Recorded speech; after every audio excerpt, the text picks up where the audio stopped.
Sous l'éclat brutal d'un après-midi silencieux, la chambre d'hôpital semble douloureusement exposée. La lumière du soleil inonde la pièce à travers la large fenêtre, révélant chaque détail. Olive Nuranisa souhaite pouvoir cacher ses jambes immobiles, ses mains pâles agrippées au drap, sa respiration courte et fragile. Au pied du lit, Samuel Nuranza se tient debout, silencieux. Pas de larmes. Pas de mots. Lentement, il retire son alliance, la pose sur la table, puis se détourne. Olive le regarde partir, les yeux suppliants, cherchant une explication qui ne viendra jamais. À côté de sa main repose une enveloppe juridique scellée, épaisse, officielle, intacte. Elle n'a aucune idée qu'à l'intérieur se cache une vérité capable de tout bouleverser. Avant de commencer cette histoire, dites-nous d'où vous regardez et quelle heure il est dans votre pays. Et n'oubliez pas de vous abonner pour découvrir des histoires qui révèlent le pouvoir caché du destin. Avant que la douleur n'entre dans leur vie, avant les lits d'hôpital et les silences glacés, Olive Nuranisa et Samuel Nuranza formaient autrefois ce genre de couple dont on parlait à voix basse, avec une admiration discrète. Ils n'avaient ni héritage, ni relation, ni filet de sécurité. Seulement l'amour, un espoir obstiné et la conviction que si deux personnes s'accrochaient assez fort, le monde finirait par lâcher son emprise. Ils se sont rencontrés dans la vingtaine, dans un quartier modeste où les rêves semblaient coûteux et où la réussite paraissait réservée aux autres. Samuel était ambitieux, agité, toujours en train de parler de l'avenir avec une flamme dans les yeux. Olive, au contraire, était calme, posée, une femme qui écoutait plus qu'elle ne parlait et croyait plus qu'elle ne promettait. Elle a cru en Samuel avant tout le monde. Quand Samuel parlait de bâtir une vie meilleure, Olive ne riait pas. Quand il échouait, elle ne se plaignait pas. Quand les portes se fermaient, elle restait silencieusement derrière lui et disait « Essaie encore ». Ils se sont mariés sans grande cérémonie. Pas de salle luxueuse, pas de voiture clinquante, seulement la famille. Une robe simple, des chaises empruntées et un repas partagé, préparé par des voisins qui les avaient vus grandir. Olive a emménagé avec Samuel dans un petit appartement, une seule pièce à peine assez grande pour respirer, mais qu'elle appelait chez elle. Elle travaillait de longues heures, parfois 2 emplois, donnant chaque centime qu'elle pouvait pour que Samuel puisse se concentrer sur sa carrière. Certaines nuits, elle rentrait épuisée, les pieds douloureux, le dos meurtri, mais elle demandait toujours à Samuel comment s'était passée sa journée avant même de manger. « Comment ça s'est passé aujourd'hui » disait-elle en posant le repas devant lui. Samuel remarquait tout cela. À cette époque, toujours. « Merci » murmurait-il en la serrant dans ses bras. « Un jour, je te donnerai tout ce que tu mérites. » Et Olive souriait, non parce qu'elle croyait à la promesse de richesse, mais parce qu'elle croyait en lui. Elle refusa des opportunités qui l'auraient éloignée de Samuel. Elle repoussa ses propres rêves pour que les siens puissent grandir sans interruption. Quand on lui demandait pourquoi elle donnait autant, elle répondait simplement. Le mariage, c'est marcher au même rythme. Peu à peu, Samuel commença à s'élever. Un meilleur emploi, une promotion, de nouveaux collègues, une confiance grandissante qui changea sa façon de parler, de s'habiller, de voir le monde.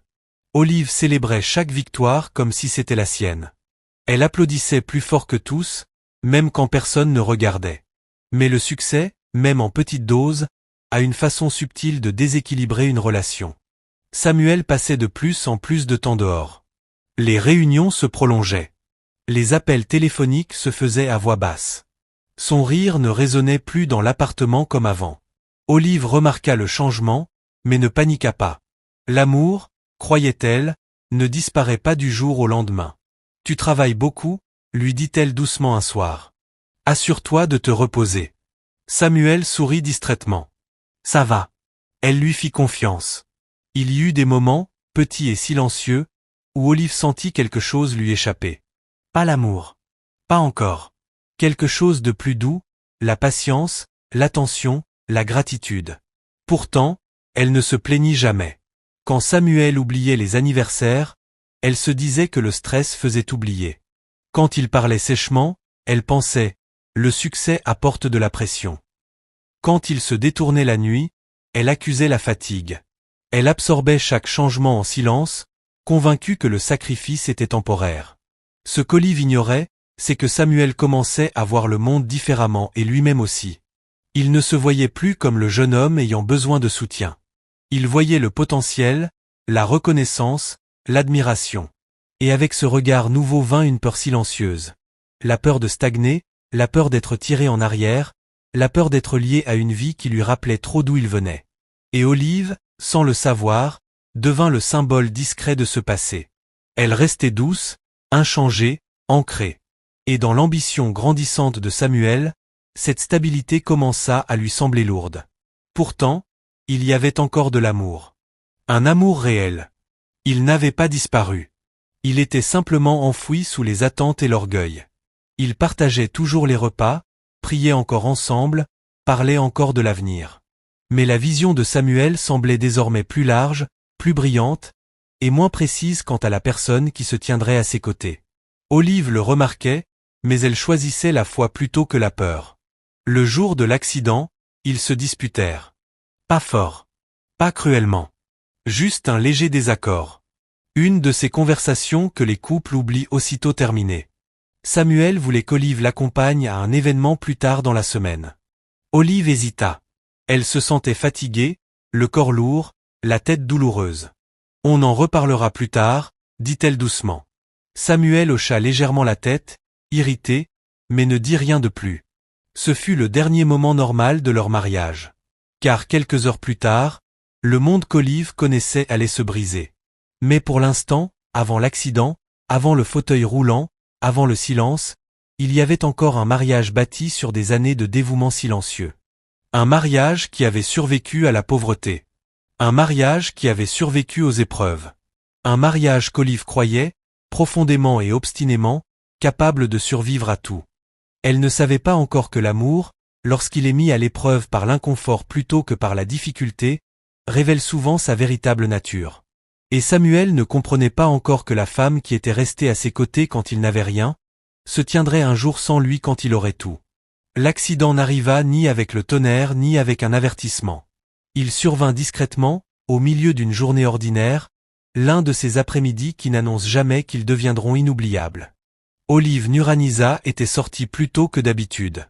Le soleil était haut dans le ciel, impitoyable et éclatant, blanchissant les rues de chaleur et de poussière. Elle avançait prudemment dans la foule, son sac sur l'épaule, l'esprit partagé entre de petites inquiétudes et des pensées familières.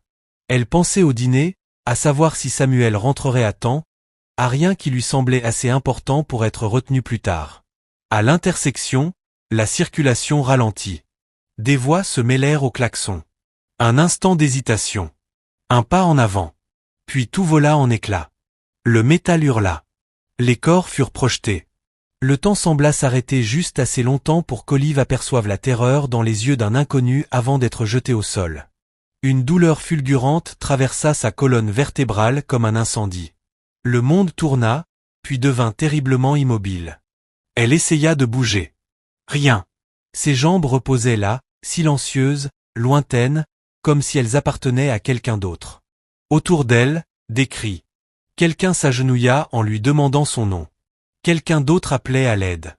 Olive fixa le ciel aveuglant, luttant pour respirer, le cœur battant de confusion plus que de peur. « Je ne sens plus mes jambes », murmura-t-elle. Les mots lui semblèrent irréels en quittant sa bouche. À l'hôpital, les couloirs étaient inondés de lumière et d'urgence.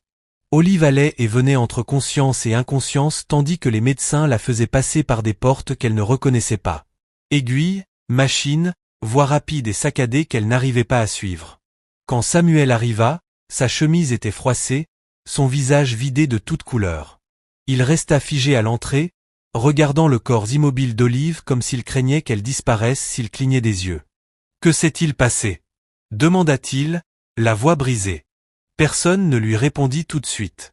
Des heures plus tard, ils étaient assis dans une salle de consultation silencieuse. La lumière du soleil entrait par la fenêtre, bien trop paisible pour les mots qui allaient suivre. Le docteur Elias Mohanji joignit soigneusement les mains. Il avait déjà annoncé de mauvaises nouvelles, mais celle-ci lui pesait toujours davantage. « Samuel » commença-t-il doucement. Olive a subi une grave blessure à la colonne vertébrale. Samuel se pencha en avant. « Elle remarchera, n'est-ce pas ?» Le médecin hésita. « Nous devons être honnêtes, dit le docteur Mohanji. Les dommages sont importants. Il existe une forte possibilité qu'elle ne retrouve pas la mobilité de la partie inférieure de son corps. La pièce sembla rétrécir. Samuel eut l'impression que l'air quittait ses poumons. Il fixa le médecin, attendant une correction qui ne vint jamais. « Et la récupération » demanda-t-il. « La rééducation, la chirurgie ? Nous ferons tout ce qui est possible, répondit le médecin. Mais ce sera un long chemin, émotionnellement, financièrement et physiquement. Samuel hocha lentement la tête, tandis que son esprit s'emballait déjà. Les factures d'hôpital, les congés à prendre au travail, un avenir qu'il n'avait jamais imaginé pour lui-même. Olive se réveilla plus tard dans l'après-midi. La chambre était douloureusement lumineuse. La lumière du soleil traversait les murs blancs et se posait sur ses jambes, étendues, immobiles, sous la fine couverture. Elle essaya encore de les bouger. Rien. Sa poitrine se serra. La panique lui remonta à la gorge. Samuel se tenait près de son lit, observant son visage tandis que la réalité s'imposait à elle. Il tendit la main vers la sienne, mais son toucher semblait hésitant. Lointain. Samuel, murmura Olive. Je ne sens rien. Je sais, répondit-il trop vite. Les médecins, ils vérifient encore tout. Elle le regarda, cherchant dans ses yeux du réconfort, une certitude. À la place, elle y vit la peur. Une peur brute, sans filtre. Les jours passèrent dans un flou de tests et de conversations murmurées. Les infirmières entraient et sortaient. Le docteur Mangy expliquait les procédures, les délais, les probabilités. Olive écoutait en silence, absorbant chaque mot comme une douleur lente et brûlante. La nuit, elle pleurait seule, le visage tourné vers le mur pour que Samuel ne l'entende pas. Le jour, elle essayait d'être forte. Ça aurait pu être pire, se disait-elle. Je suis en vie. Mais quelque chose avait changé chez Samuel. Au début, c'était subtil. Il restait à ses côtés, mais son regard glissait souvent vers son téléphone. Les conversations se faisaient plus courtes. Lorsque les médecins parlaient des soins à long terme, la mâchoire de Samuel se crispait. Il posait des questions pratiques. Les coûts, l'assurance, la durée de la récupération, rarement sur ce que ressentait Olive. Quand le docteur Mangy évoqua la possibilité d'un handicap permanent, Samuel se tut. Ce soir-là, alors que la lumière du soleil disparaissait de la chambre d'hôpital, Samuel resta debout près de la fenêtre, regardant dehors comme si la ville pouvait lui offrir une réponse. « Ça ne devait pas arriver, dit-il doucement. Olive tourna la tête vers lui. « Je sais. Je veux dire, » il s'interrompit, incapable de finir sa phrase. « Nos projets. » Olive avala difficilement. « Les projets peuvent changer. » Samuel ne répondit pas. Dans les semaines qui suivirent, Olive fut transférée dans un service de rééducation. Elle apprit à se redresser, à déplacer son poids, à accepter l'aide sans se sentir diminuée. Samuel venait lui rendre visite, mais de moins en moins souvent. Le travail, disait-il. Le stress. Olive le croyait. Elle le croyait même lorsque sa voix manquait de chaleur. Même lorsque ses étreintes étaient brèves. Même lorsque son regard ne rencontrait plus le sien comme avant. Parce que l'amour, pensait-elle, était patient. Ce qu'elle ne comprenait pas, c'est que Samuel faisait déjà son deuil non pas de la douleur d'Olive, mais de la vie qu'il sentait lui échapper. Il la regardait lutter pendant les séances de thérapie, le visage tendu par l'effort, et au lieu de l'admiration, il ressentait une peur grandissante. C'est permanent, murmurait son esprit. C'est ta vie maintenant. Et avec cette pensée en venait une autre, plus sombre encore, qu'il n'osait pas prononcer à voix haute. Je n'ai pas signé pour ça. Olive, allongée dans son lit d'hôpital sous le soleil africain éclatant, sentait la distance grandir entre eux. Elle l'apercevait dans les silences, dans les questions sans réponse, dans la manière dont Samuel parlait de l'avenir sans jamais utiliser le mot « nous ». Pourtant, elle s'accrochait à l'espoir. « Quand je serai plus forte, » dit-elle un après-midi en forçant un sourire, « on trouvera des solutions. » Samuel hocha la tête, mais ses yeux racontaient une autre histoire.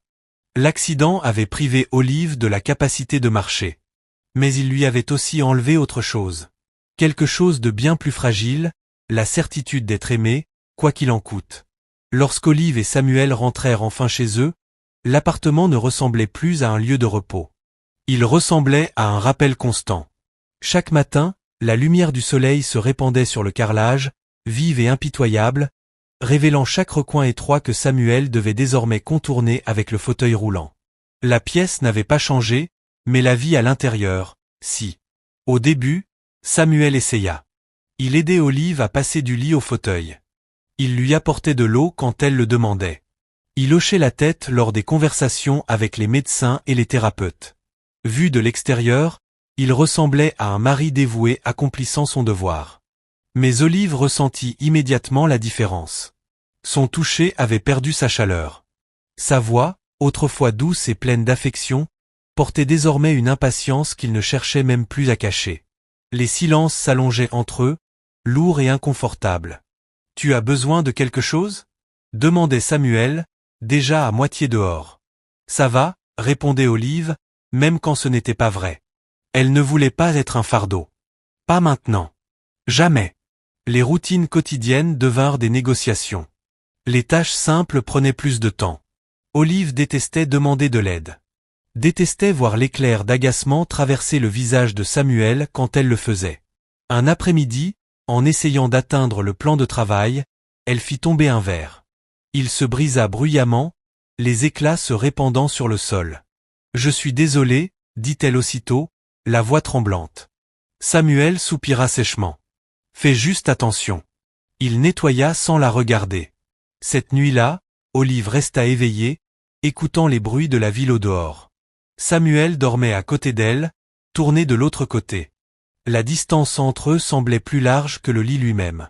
Elle se souvint de l'homme qui la serrait contre lui, qui murmurait des mots rassurants lorsque la vie devenait incertaine. Cet homme lui semblait désormais très loin. Les jours devinrent des semaines. Samuel rentrait de plus en plus tard. Des réunions, disait-il. Du réseautage, des opportunités à ne pas manquer. Olive hochait la tête et souriait, même lorsque la solitude pesait lourd sur sa poitrine. Quand Samuel rentrait, son esprit semblait ailleurs. Les conversations paraissaient forcées. « Comment s'est passée la thérapie aujourd'hui ?» demanda-t-il un soir en faisant défiler son téléphone. « C'était difficile, répondit Olive honnêtement. Mais je crois que je progresse.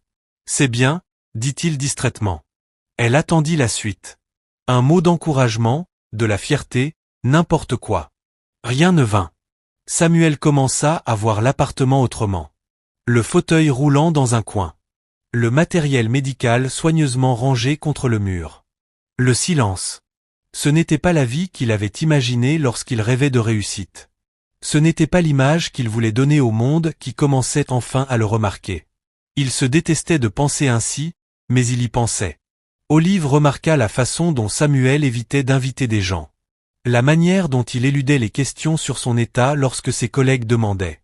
La façon dont il parlait de l'avenir sans entrer dans les détails. Une fois que les choses se stabiliseront, dit-il un soir, on verra la suite. Qu'est-ce que ça veut dire ? demanda Olive doucement. Samuel hésita. Ça veut dire qu'on trouvera une solution. Mais Olive avait besoin de plus que des promesses vagues. Elle tenta de renouer, de lui rappeler qu'ils étaient avant que tout ne change. Un après-midi, elle prépara lentement un repas simple. Quand Samuel rentra, elle l'appela à table. « Je pensais qu'on pourrait manger ensemble, dit-elle. Il parut surpris. « J'ai déjà mangé. »« Oh » répondit Olive doucement. « D'accord. » Elle mangea seule, avalant à la fois la nourriture et la déception. Samuel ne voulait pas être cruel. Il se le répétait souvent. Il était juste fatigué, dépassé, en train de s'adapter.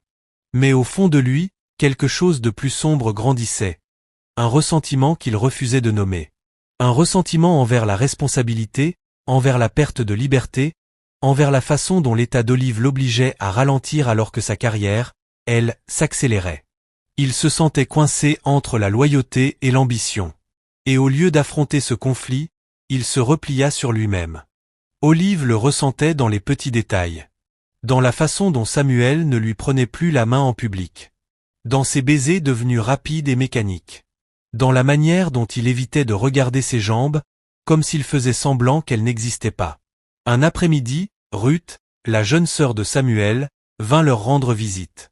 Elle salua Olive chaleureusement et s'agenouilla pour la prendre dans ses bras. « Tu as l'air plus forte, » dit Ruth sincèrement. Olive sourit. « J'essaie. » Ruth regarda autour de l'appartement, puis son frère. Tu tiens le coup? Ça va, répondit Samuel un peu trop vite. Mais Ruth n'était pas convaincue. Plus tard, en aidant Olive à préparer du thé, elle murmura. Tu n'es pas seule. N'oublie pas ça. Olive hocha la tête, reconnaissante pour cette gentillesse, tout en sachant que la gentillesse ne suffisait pas à tout réparer. Après le départ de Ruth, Samuel devint silencieux. Elle n'avait pas besoin de dire tout ça, marmonna-t-il. Elle s'inquiète, répondit Olive. Je sais, répliqua Samuel sèchement, mais les gens ne comprennent pas à quel point c'est difficile. Olive le regarda, surprise. Difficile pour qui? Samuel ne répondit pas. Cette nuit-là, Olive pleura en silence, enfouissant son visage dans l'oreiller pour qu'il ne l'entende pas. Non pas à cause de son état, mais parce qu'elle sentait qu'elle était en train de le perdre. Elle se demanda si elle était devenue invisible. Samuel, allongé à côté d'elle, fixait le plafond. Il se répétait qu'il faisait de son mieux, que n'importe qui à sa place aurait du mal. Mais il connaissait aussi la vérité qu'il avait trop peur d'admettre. Il ne voyait plus Olive comme sa partenaire. Il la voyait comme une responsabilité. Et une fois que ce basculement s'opéra, tout le reste commença à s'effondrer. Un soir, Samuel s'habilla avec soin avant de quitter l'appartement. Olive remarqua sa chemise parfaitement repassée, ses chaussures bien cirées. « Tu vas quelque part de spécial ?» demanda-t-elle. « Juste le travail, » répondit-il. Elle le regarda partir, une lourdeur inconnue s'installant dans sa poitrine. Pour la première fois depuis l'accident, Olive se permit d'envisager une possibilité terrifiante. Que l'amour ne soit peut-être pas assez fort pour survivre à l'inconfort. Et Samuel, marchant sous le soleil éclatant de l'après-midi, ne se retourna pas. Pas une seule fois. Nadia Camara entra dans la vie de Samuel Nuranisa discrètement, sans drame ni annonce. Elle n'eut pas besoin de forcer sa présence. Elle apparut simplement élégante, confiante et naturellement attentive à un moment où Samuel se sentait le plus invisible. Elle travaillait dans le même immeuble de bureaux, mais à un autre étage.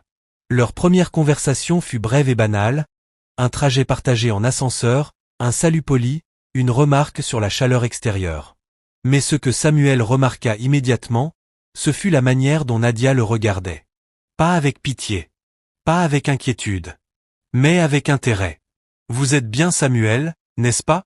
lui demanda-t-elle un après-midi alors qu'ils se croisaient dans le hall. « J'ai entendu de bonnes choses sur votre travail. » Samuel cligna des yeux, surpris. « Vraiment ?» Elle sourit. Les gens remarquent la compétence. C'était un compliment simple, mais Samuel le porta avec lui toute la journée. À la maison, Olive luttait avec ses exercices de rééducation, la sueur perlant sur son front tandis qu'elle s'entraînait à se soulever sans assistance. Samuel regarda brièvement, puis se détourna, son téléphone vibrant de notifications professionnelles. Deux mondes différents avançant à des rythmes opposés. Au fil des semaines suivantes, Samuel commença à voir Nadia plus souvent. Les pauses café se chevauchaient. Les réunions se terminaient en même temps. Les conversations s'allongeaient, devenaient plus familières. Nadia posait des questions, de vraies questions. Depuis combien de temps travailles-tu dans l'entreprise? Qu'est-ce que tu veux pour la suite? Tu n'as jamais l'impression d'être destiné à plus?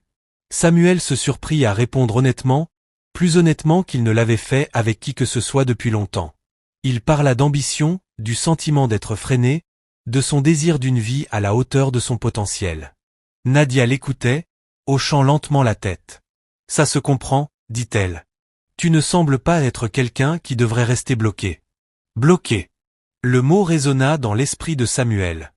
À la maison, Olive tenta de lui parler de ses progrès, de ses petites victoires, tenir debout quelques secondes de plus, effectuer un transfert avec moins d'aide. « Je crois que je deviens plus forte, » dit-elle un soir, la voix pleine d'espoir. « C'est bien, » répondit Samuel distraitement, les yeux rivés sur son téléphone.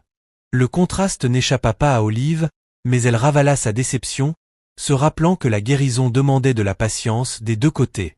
Nadia, pendant ce temps, offrait à Samuel quelque chose qu'Olive ne pouvait plus lui donner, la facilité. Avec Nadia, les conversations étaient légères. Il n'y avait pas d'équipement médical en arrière-plan, pas de planification prudente, pas de rappel constant des limites. Elle riait facilement, s'habillait avec élégance, se déplaçait librement. Elle incarnait la vie que Samuel désirait encore. Un après-midi, Assis face à face dans un café tranquille, Nadia demanda d'un ton détaché. « Tu es marié ?» Samuel hésita. « Oui, » répondit-il finalement. Nadia ne broncha pas. Elle hocha simplement la tête. « Ça doit être lourd. » Samuel fixa sa tasse de café. Ça l'est. Il n'expliqua rien de plus. Il n'en avait pas besoin. L'expression de Nadia disait qu'elle comprenait même si, en réalité, elle ne comprenait pas. Ce qui compte, dit-elle doucement, c'est de savoir si tu es heureux. Samuel ne répondit pas. Ce soir-là, il rentra plus tard que d'habitude. Olive était déjà au lit, lisant sous la lumière de la lampe. « Tu es en retard, dit-elle doucement. »« Le travail, » répondit Samuel. Elle hocha la tête, même si quelque chose se serrait dans sa poitrine. Les jours passèrent, puis les semaines. Samuel commença à mieux s'habiller, à soigner davantage son apparence, à sourire plus souvent à son téléphone qu'à Olive. Olive remarqua le changement, mais elle n'accusa pas. Elle ne demanda pas d'explication. Elle croyait en la confiance, même quand cela faisait mal. Nadia, en revanche, devint plus audacieuse. Elle commença à poser des questions sur Olive non pas avec compassion, mais avec une curiosité teintée de jugement. « Elle est handicapée ?» demanda Nadia un jour, d'un ton neutre. « Oui », répondit Samuel à voix basse. « Ça doit être difficile, dit-elle, puis après un court silence. « Pour toi ?» Samuel ne la corrigea pas. Dans l'esprit de Nadia, Olive devint une idée abstraite. Un fardeau, pas une personne. Un problème, pas une femme. Et Samuel laissa ce récit se construire. Il ne parla pas de la gentillesse d'Olive, de ses sacrifices, de sa patience. Il parla seulement des difficultés, des responsabilités, de l'épuisement. Nadia l'écoutait, validant chaque frustration. « Tu mérites d'être heureux, » disait-elle. « Tout le monde le mérite. » Samuel commença à croire que le bonheur signifiait fuir. À la maison, Olive ressentait la distance grandissante comme une douleur physique. Le rire de Samuel sonnait différemment désormais, plus léger, plus libre lorsqu'il parlait au téléphone. Son attention était ailleurs.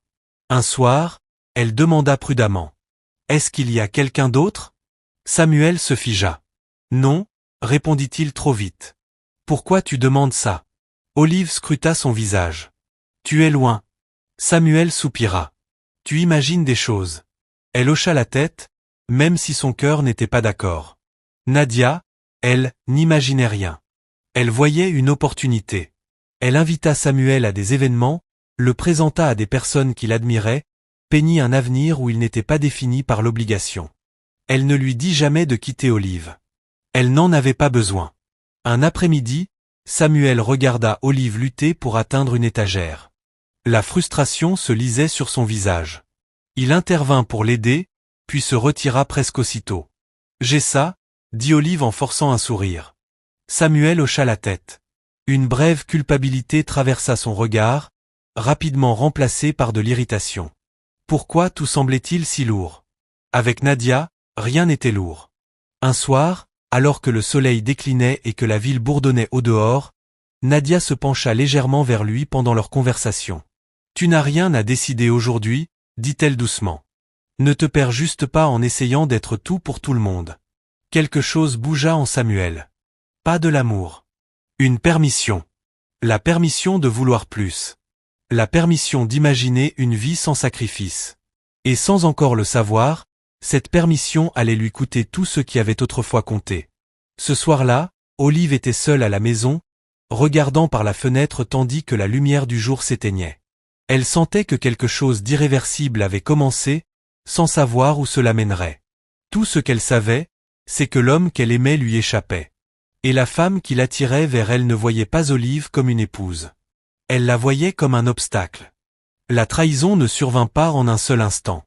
Elle se déploya lentement, enveloppée d'excuses et de demi-vérités, se propageant dans la vie de Samuel Nuranisa comme une fissure invisible. Au début, ce ne furent que de petits mensonges. « Je vais rentrer tard ce soir », dit Samuel un soir en ajustant sa veste sans croiser le regard d'Olive. Il y a une réunion qui s'est prolongée. Olive hocha la tête depuis son fauteuil roulant. « D'accord, je garderai le dîner au chaud. » Il ne la corrigea pas. Il ne lui dit pas qu'il n'y avait pas de réunion. Seulement Nadia Camara qui l'attendait dans un café, souriante, comme si rien au monde ne pouvait les alourdir. Avec Nadia, Samuel parlait librement. Il riait. Il se plaignait. Il imaginait. Il parlait de sa vie comme si Olive existait quelque part, loin, dans un chapitre qu'il ne voulait plus relire. « Je me sens coupable », avoua-t-il un jour en regardant la rue à travers la vitre du café. Nadia inclina la tête. « La culpabilité ne veut pas toujours dire que c'est mal », dit-elle doucement. « Parfois, ça veut juste dire que tu te choisis. » Ces mots s'ancrèrent profondément en lui. À la maison, Olive attendait. Elle apprit le bruit de la porte qui s'ouvrait tard dans la nuit. Apprit l'odeur d'un parfum inconnu sur les vêtements de Samuel. Apprit à reconnaître le silence qui suivait ses questions. « Comment s'est passée ta journée » demandait-elle doucement. « Bien » répondait-il, déjà en train de se détourner. Elle cessa d'insister. Olive avait toujours cru que la confiance était plus forte que le soupçon. Elle se disait qu'elle était trop sensible, que le traumatisme changeait les gens, que Samuel était sous pression. Mais la distance devint de plus en plus lourde. Samuel cessa de partager ses pensées, cessa de lui demander comment s'était passée sa journée, cessa de l'inclure dans ses projets. Il commença à prendre ses appels à l'extérieur, à verrouiller son écran quand Olive s'approchait avec son fauteuil, à éviter son regard lorsqu'elle posait de simples questions. Olive remarquait tout. Un après-midi, elle surprit Samuel en train de rire au téléphone dans le couloir. Ce n'était pas le rire poli qu'il utilisait au travail. C'était celui dont elle se souvenait de leurs premières années, celui qui venait de la simplicité, pas de l'obligation. Sa poitrine se serra. Ce soir-là, elle demanda doucement. « Avec qui parlais-tu » ? « Une collègue » répondit Samuel trop vite. Olive observa son visage. « Tu ne ris pas comme ça avec des collègues. » Samuel soupira. « Pourquoi tu m'interroges ?»« Je ne t'interroge pas, » dit-elle doucement. « Tu me manques. » Pendant un instant, la culpabilité passa dans ses yeux. Puis elle se durcit en défense. « Je fais de mon mieux » lâcha-t-il sèchement. « Tu n'as aucune idée de la pression que je subis. » Olive se tut. Elle se demanda quand sa douleur était devenue un dérangement. Pendant ce temps, Nadia gagnait en assurance. Elle ne cachait plus ses opinions. « Je ne comprends pas comment tu fais » dit-elle un après-midi alors qu'ils marchaient ensemble. Ce genre de responsabilité briserait la plupart des gens. Samuel hocha la tête. « Certains jours, j'ai l'impression que c'est déjà le cas. » Nadia s'arrêta et lui fit face. « Tu as le droit de vouloir une vie qui te fasse te sentir vivant. » Samuel ne répondit pas, mais il ne la contredit pas. La trahison s'approfondit, non par le toucher pas encore mais par l'alignement. Par une intimité émotionnelle que Samuel ne partageait plus avec sa femme. Il confiait à Nadia ses peurs, ses frustrations, ses rêves. Il cessa de tout dire à Olive. À la maison, Olive tenta de récupérer des fragments de connexion. Elle s'habillait avec soin, choisissant des vêtements qu'elle savait que Samuel aimait. Elle cuisinait quand elle le pouvait malgré l'effort. Elle s'intéressait à ses objectifs, à ses projets, mais Samuel répondait avec impatience. « Tu me surveilles toujours » dit-il un soir. « C'est épuisant. » Olive le fixa, stupéfaite. « Je suis ta femme. » Il se détourna. « Je sais » mais le mot semblait lourd dans sa bouche. Tard un soir, Olive se retrouva face au miroir de la salle de bain, observant son visage amaigri, les cernes sous ses yeux. Elle reconnaissait à peine la femme qui lui faisait face. « Est-ce que l'amour ressemble à ça maintenant ?» se demanda-t-elle. Samuel commença à rentrer de plus en plus tard. Quand il rentrait, il sentait l'air de la nuit et la liberté. Olive remarqua que ses épaules ne se détendaient vraiment qu'après être reparties le lendemain. Nadia ne lui demanda pas de choisir. Elle n'en avait pas besoin. Un après-midi, elle dit avec désinvolture. « Si jamais tu avais besoin d'un endroit pour te vider la tête, ma porte est ouverte. » Samuel comprit l'implication. Ce soir-là, Olive attendit que Samuel ait fini de manger avant de parler. « Samuel, » dit-elle prudemment, « es-tu heureux ?» Il se figea. La question resta suspendue entre eux, lourde et inévitable. « Je ne sais pas » admit-il finalement. Olive hocha lentement la tête. « J'essaie. Chaque jour, j'essaie d'être forte, de m'adapter, de croire que tout ira bien. » Samuel la regarda, non pas avec réconfort, mais avec lassitude. « Je ne m'attendais pas à ce que ma vie ressemble à ça, » dit-il doucement. Elle non plus. Mais un seul des deux cherchait une issue. La première trahison physique se produisit sans cérémonie. Un moment de proximité, un silence partagé, la main de Nadia effleurant la sienne, Samuel ne la retirant pas. Il se dit que ça ne signifiait rien, que ce n'était que du réconfort, juste un soulagement. Mais en rentrant chez lui, la culpabilité lui pesa lourdement dans l'estomac. Il regarda Olive, endormie paisiblement quand il entra dans l'appartement, son visage calme sous la lumière douce. Pendant une fraction de seconde, il envisagea de s'arrêter, d'avouer, de choisir l'honnêteté. Puis il se rappela la liberté qu'il ressentait avec Nadia, et il se tut. À partir de ce jour-là, mentir devint plus facile. Samuel apprit à séparer ses vies, mari le matin, échappatoire l'après-midi, responsabilité à la maison, désir ailleurs. Olive sentit la vérité sans preuve. Elle la ressentait dans le vide de leur conversation, dans la façon dont Samuel ne la regardait plus comme une femme, dans la manière conditionnelle de sa présence. Une nuit, Olive murmura dans l'obscurité. « Tu nous manques. » Samuel ne répondit pas. Il resta éveillé, fixant le plafond, déchiré entre deux réalités. L'une bâtie sur la loyauté et le sacrifice, l'autre sur la liberté et un espoir égoïste. Et chaque jour qui passait, il dérivait davantage vers celle qui lui demandait le moins. Olive, seule dans le silence, commença à comprendre quelque chose de douloureux. Certaines trahisons n'ont pas besoin de preuves. Elles s'annoncent par l'absence, par la négligence, par la lente réalisation que la personne que vous aimez a déjà choisi quelqu'un d'autre bien avant de l'admettre. Samuel Nuranza choisit un après-midi calme pour mettre fin à son mariage. Le soleil était haut, inondant de lumière l'appartement qu'Olive avait autrefois appelé son foyer avec fierté. Rien dans la pièce ne laissait présager un désastre. Le sol était propre. Les rideaux ouverts. Olive était assise dans son fauteuil roulant près de la fenêtre, pliant le linge lentement, soigneusement, chaque geste délibéré. Digne. Elle leva les yeux quand Samuel entra. « Tu rentres tôt, dit-elle, surprise mais pleine d'espoir. » Samuel ne lui rendit pas son sourire. Il resta près de la porte, les mains dans les poches, les yeux fixés juste au-delà de son épaule. Son silence avait du poids. « Il faut qu'on parle, dit-il. » Les mains d'Olive s'immobilisèrent. Elle le sentit alors, ce changement dans l'air, cette lourdeur devenue trop familière. « D'accord, » répondit-elle doucement. Samuel s'assit à la table comme s'il se préparait à une discussion professionnelle plutôt qu'à l'effondrement d'une vie. « Je ne peux plus continuer comme ça. » Les mots tombèrent doucement, mais leur impact fut violent. Olive cligna des yeux. « Continuer quoi ?» Samuel fit un geste vague autour de la pièce. « Cette vie. Cette responsabilité. » Sa poitrine se serra. « Samuel, je ne t'ai jamais demandé ça. »« Je sais, » l'interrompit-il. « Et c'est en partie ça le problème. » Olive le fixa, cherchant à comprendre. « Qu'est-ce que tu veux dire ?» Samuel expira lentement, comme s'il récitait un discours répété à l'avance. « Je ne suis pas heureux. Je ne l'ai pas été depuis longtemps. » La pièce sembla pencher. « Le bonheur va et vient, » dit Olive, la voix tremblante mais ferme. « On avait promis de rester, quoi qu'il arrive. » La mâchoire de Samuel se crispa. « Je n'ai pas signé pour ça. »« Ça » murmura-t-elle. « Tu veux dire moi ?» Le silence répondit pour lui. Olive avala difficilement. « Je n'ai pas choisi ça non plus. »« Je sais, » dit Samuel trop vite. « Mais c'est arrivé, et je ne peux plus faire semblant que ça me va. » Olive sentit la brûlure monter derrière ses yeux, mais elle refusa de pleurer. « Pas encore. »« Alors, qu'est-ce que tu dis ?»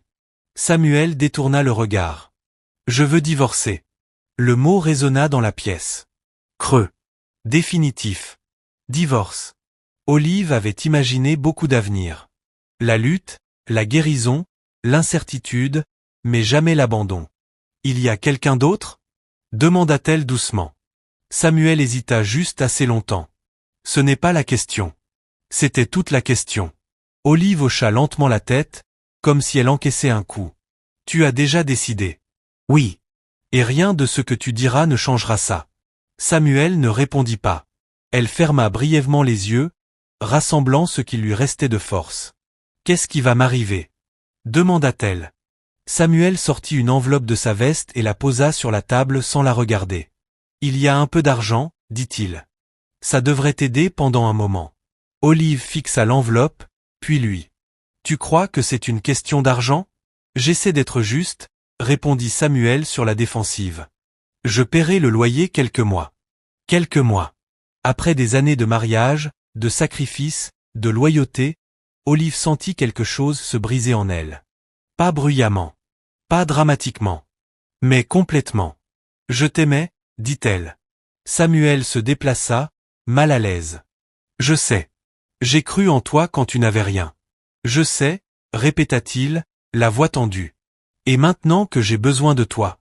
Elle ne termina pas sa phrase. Samuel se leva brusquement. Je ne peux pas rester ici. Cette discussion n'aide à rien. Olive leva les yeux vers lui, l'incrédulité gravée sur son visage. Tu pars comme ça? Oui. Quand? Aujourd'hui. La finalité du mot lui coupa le souffle. Elle le regarda traverser l'appartement, rassemblant des vêtements, des fragments de la vie qu'ils avaient construite ensemble. Il ne demanda pas ce dont elle avait besoin. Il ne demanda pas comment elle allait s'en sortir. Arrivée à la porte, Olive parla de nouveau. Samuel. Il s'arrêta, la main sur la poignée. Penses-tu que tu regretteras un jour? Demanda-t-elle. Il ne se retourna pas. Je ne crois pas. Et il sortit. La porte se referma doucement derrière lui. Olive resta figée, fixant l'espace qu'il occupait quelques instants plus tôt. L'appartement lui parut soudain immense, terriblement silencieux.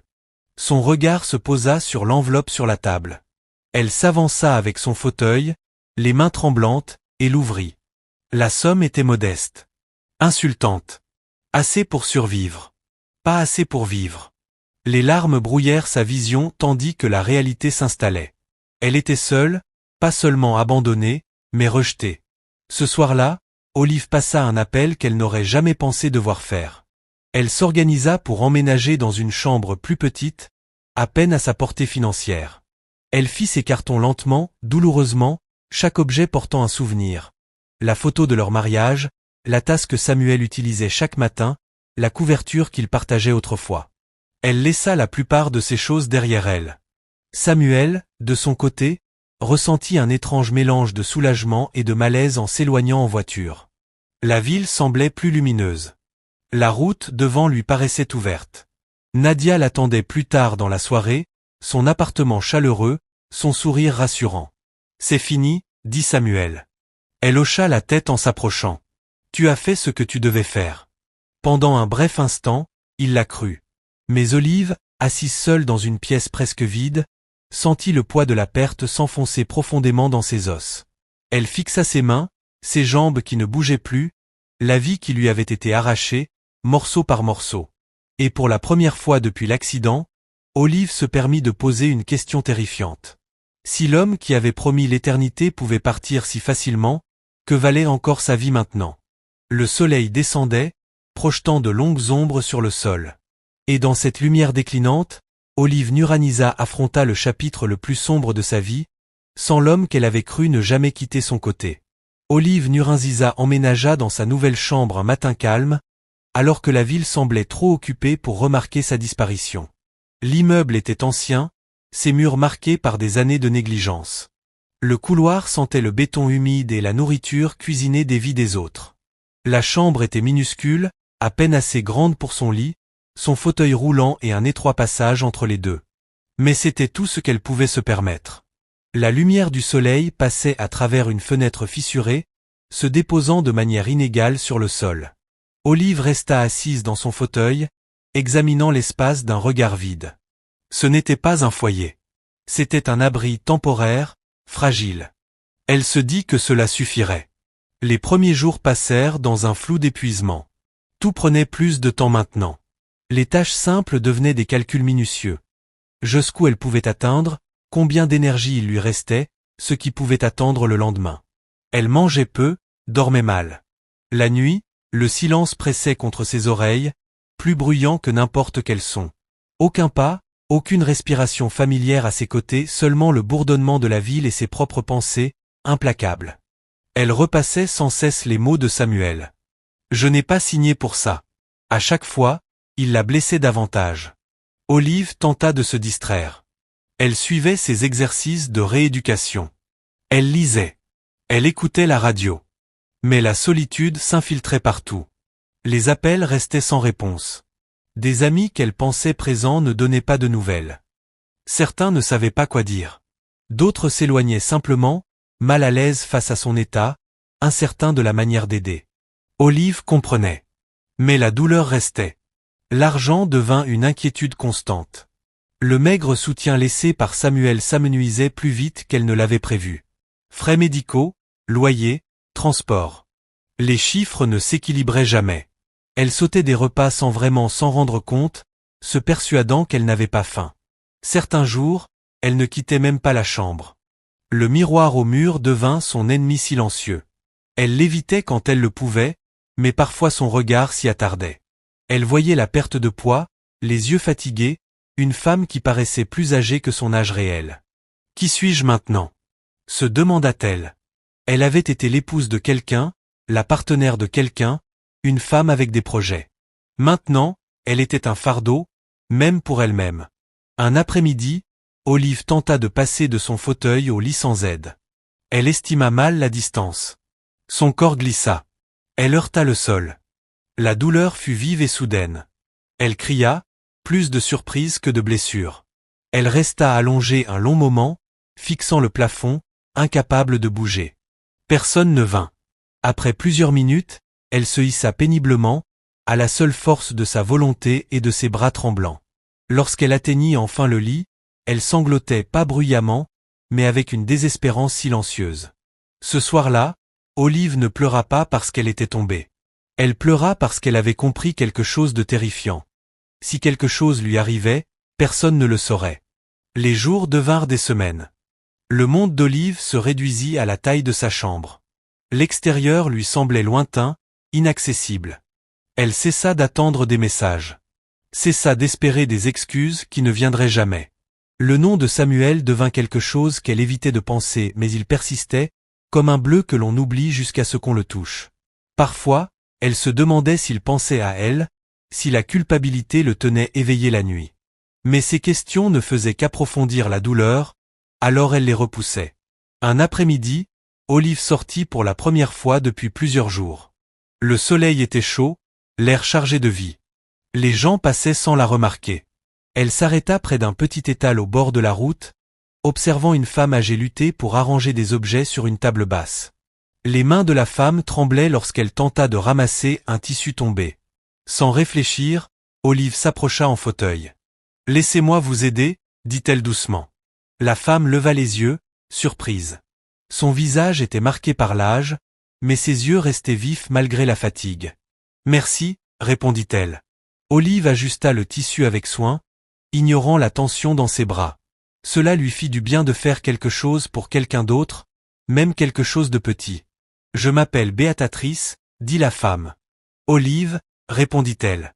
Elles parlèrent brièvement de la chaleur, de la journée, de choses sans importance. En s'éloignant, Olive sentit une étrange chaleur s'installer dans sa poitrine. Ce soir-là, elle pensa à Béatatrice, à la façon dont la bonté ne disparaît pas simplement parce que la vie fait mal. Pourtant, le désespoir revenait facilement. Il y avait des moments sombres, silencieux, où Olive se demandait si continuer avait encore un sens. À quoi s'accrochait-elle? Son corps était brisé. Son mariage était terminé. Son avenir semblait effacé. Une nuit, elle resta longtemps assise sur le bord de son lit, fixant le sol. La pensée vint doucement. Peut-être serait-il plus facile d'arrêter d'essayer. Elle ne passa pas à l'acte. Mais la pensée elle-même l'effraya. Le lendemain matin, Olive se réveilla honteuse de la nuit précédente, honteuse d'avoir été si près d'abandonner. Elle se força à s'habiller, se força à manger un peu, se força à ressortir. Elle retrouva Béatatrice Macasa au même endroit que la fois précédente. Cette fois, Béatatrice sourit en la voyant. « Tu es revenue. »« Oui, » dit Olive. « Je me suis dit que vous auriez peut-être encore besoin d'aide. » Béatatrice l'observa attentivement. « Tu as aidé plus que tu ne le crois, » dit-elle. Elles commencèrent à se retrouver ainsi. Des conversations calmes, des silences partagés, de petits gestes de bonté. Olive ne demanda jamais à Béatatrice de parler de sa vie. Béatatrice ne demanda jamais à Olive de parler de son passé. Elle n'en avait pas besoin. En présence de Béatatrice, Olive se sentait vue, pas plaint, pas jugée, simplement reconnue. La nuit, pourtant, le désespoir revenait. Olive restait éveillée, se demandant combien de temps elle pourrait continuer ainsi, combien de temps elle pourrait survivre sans espoir. Elle ne savait pas que ces jours, ces moments les plus bas, la façonnaient d'une manière qu'elle ne pouvait pas encore voir. Elle ne savait pas que la bonté, même offerte dans la faiblesse, avait été remarquée. Elle ne savait pas que la femme qu'elle avait aidée au bord de la route portait un secret bien plus grand que ce que l'une ou l'autre pouvait imaginer. Tout ce qu'Olive savait, c'est qu'elle était fatiguée. Fatiguée d'être forte. Fatiguée d'être invisible. Mais même au plus profond de son désespoir, une vérité demeurait, silencieuse mais intacte. Elle était encore là, respirant, essayant. Et même si cela semblait impossible à croire, la vie qui l'avait dépouillée de tout était lentement en train de se préparer à lui offrir quelque chose qu'elle n'aurait jamais imaginé. Pas encore. Mais bientôt. Olive et Curenza n'avaient jamais prévu de construire une amitié. Elle essayait seulement de survivre. Pourtant, chaque matin, lorsque le soleil réchauffait la route irrégulière devant son immeuble, elle se retrouvait à rouler vers le petit étal où Beatrice Mukasa s'asseyait tranquillement, arrangeant ses modestes marchandises de ses mains tremblantes. Leur rencontre n'avait rien de spectaculaire. Pas de grande confession, pas de larmes échangées en public, seulement une présence. Au début, Olive aidait sans un mot, ajustant la table, ramassant les objets tombés, offrant une aide discrète qui épargnait à Beatrice l'effort qu'elle s'efforçait tant de cacher. « Merci », disait Beatrice à chaque fois, comme si cette aide était un cadeau plutôt qu'un simple geste de bonté. Olive haussait les épaules. Ce n'est rien. Mais ce n'était pas rien. Pour Beatrice, qui avait vécu assez longtemps pour reconnaître la sincérité, les gestes d'Olive avaient du poids. Ils n'étaient pas faits pour être admirés ni attendus en retour. Ils étaient silencieux, constants, offerts même lorsqu'Olive elle-même semblait épuisée. Un après-midi, le soleil était bas et implacable. La respiration de Beatrice devint laborieuse tandis qu'elle tentait de se lever. « Asseyez-vous, s'il vous plaît », dit Olive doucement. « Je m'en occupe. » Beatrice la regarda attentivement. « Vous ne devriez pas vous fatiguer. » Olive esquissa un faible sourire. « Je fais pire tous les jours. » C'est ainsi que les conversations commencèrent. Décontractées, prudentes, mais sincères. Elle parlait du temps, du prix des aliments, de la façon dont le temps passait trop vite lorsqu'on n'y prêtait pas attention. Elles évitaient les questions trop profondes. Beatrice ne demanda jamais pourquoi Olive était en fauteuil roulant. Olive ne demanda jamais pourquoi Beatrice vivait si modestement malgré sa dignité tranquille. Dans cet accord tacite, la confiance naquit. Certains jours, Olive apportait de l'eau en plus. D'autres jours, elle restait plus longtemps, écoutant Beatrice raconter des fragments du passé, des histoires sans détail, des souvenirs adoucis par le temps. « Je marchais partout avant », dit un jour Beatrice en regardant la route. « Je ne pensais pas que je m'arrêterais un jour. » Olive hocha la tête. « Moi aussi, je pensais cela. » Il y avait une compréhension silencieuse entre elles. La bonté d'Olive ne s'arrêta pas à l'étal. Lorsqu'elle remarqua que Beatrice toussait de plus en plus souvent, elle insista pour l'accompagner, la poussant jusqu'à une clinique voisine. « Je ne peux pas me permettre des médecins », protesta faiblement Beatrice. « Je sais », répondit Olive. « Mais vous pouvez vous permettre mon aide. » Beatrice rit doucement. « Tu es têtue. J'ai appris de la vie, » dit Olive. À la clinique, Olive attendit patiemment, les bras douloureux à force de se déplacer. Elle écouta attentivement les explications de l'infirmière, s'assurant que Beatrice comprenait tout. Elle ne paya rien qu'elle n'avait pas, mais elle offrit son temps, son attention, sa présence. Le soir, Olive rentra dans sa petite chambre, plus fatiguée qu'avant, mais plus légère. Pour la première fois depuis des mois, elle se sentit utile. Pendant ce temps, Beatrice observait Olive attentivement. Elle voyait ses efforts physiques, son silence face à la douleur. La manière dont Olive s'excusait d'avoir besoin de repos. La façon dont elle souriait même lorsque ses yeux étaient emplis d'épuisement. Beatrice reconnut quelque chose de familier, une force sans amertume. Un soir, alors qu'elles regardaient ensemble le ciel s'assombrir, Beatrice parla avec précaution. « Tu me rappelles quelqu'un. » Olive tourna la tête. « Qui ? » « Moi, plus jeune. » Olive rit doucement. « Alors je suis désolée. » Beatrice sourit. « Ne le sois pas. J'ai survécu. Ce mot resta longtemps dans l'esprit d'Olive après son retour chez elle. Survécu. Il devint son objectif silencieux. Pas s'épanouir, pas gagner, simplement survivre, un jour à la fois. Les semaines passèrent. Leur routine se poursuivit, stable et ordinaire aux yeux de quiconque les observait de loin. Deux femmes, l'une jeune et brisée, l'autre âgée et usée, trouvant du réconfort dans une compagnie simple. Olive ne parla jamais de Samuel. Elle n'évoqua ni la trahison ni la perte. Elle n'en avait pas besoin. La douleur se révélait d'elle-même, dans la posture, dans les silences, dans la manière dont quelqu'un fixait le vide en croyant n'être observé par personne. Béatrice remarquait tout cela. Elle voyait Olive se crisper au passage des couples, éviter les discussions sur la famille, voir son sourire s'éteindre rapidement lorsque les conversations dérivaient vers le mariage. Mais Béatrice n'insistait pas. Elle offrait un soutien discret. « Mange », disait-elle en lui tendant un fruit. « Repose-toi », insistait-elle lorsqu'Olive se poussait trop loin. Un après-midi, Béatrice sortit de son sac une petite bourse en tissu. « Pour toi », dit-elle. Olive secoua la tête. « Je ne peux pas accepter. »« Ce n'est pas de l'argent », répondit Béatrice rapidement. À l'intérieur se trouvait un bracelet simple, usé par le temps. « Il appartenait à quelqu'un d'important pour moi », dit Béatrice. « Je veux que tu l'aies. » Olive hésita, puis l'accepta avec douceur. « Merci. » Elle ne savait pas pourquoi ce geste la touchait si profondément, mais il la bouleversa. Ce soir-là, Olive resta assise sur son lit, faisant tourner le bracelet entre ses doigts. Cela faisait longtemps que personne ne lui avait rien donné sans rien attendre en retour. Sa bonté envers Béatrice avait été offerte librement, et maintenant elle recevait quelque chose de tout aussi libre. Cet équilibre lui était étranger, mais réconfortant. Ce qu'Olive ignorait, c'est que Béatrice Mukasa l'observait non seulement comme une amie, mais comme une femme évaluant son caractère. Béatrice avait vu beaucoup de gens au cours de sa vie. Elle avait vu l'avidité se déguiser en compassion. Elle savait reconnaître la sincérité sous l'humilité. Olive ne demandait jamais d'aide, ne laissait jamais deviner ses difficultés, ne changeait jamais son comportement, même lorsque Béatrice semblait vulnérable. Cela comptait.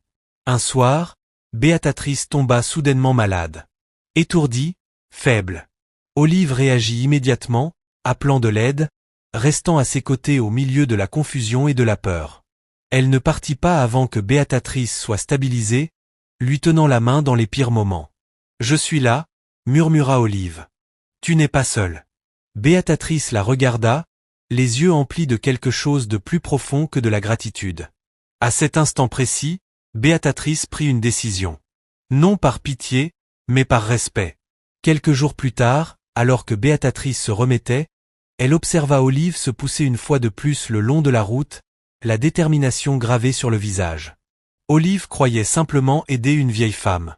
Elle ignorait que sa bonté silencieuse offerte sans espoir, sans exigence avait touché quelqu'un ayant le pouvoir de transformer complètement sa vie. Pour l'instant, Olive savait seulement ceci. Dans un monde qui lui avait tout pris, elle était encore capable de donner. Et, d'une certaine manière, cela lui faisait se sentir humaine à nouveau. Le matin où Béatrice Mukasa n'apparut pas à l'étal du bord de la route, Olive Nuranza sentit une inquiétude sourde s'installer dans sa poitrine. Le soleil était déjà haut, la route animée de pas pressés et de conversations murmurées, mais la petite table restait vide. Aucun tissu étalé, aucune main attentive arrangeant les objets, aucun signe de tête familier. Olive attendit. 10 minutes passèrent, puis 20. Elle se dit que Béatrice se reposait, qu'elle récupérait. Le dernier épisode à la clinique avait été effrayant, mais Béatrice en avait ri, assurant qu'elle irait bien.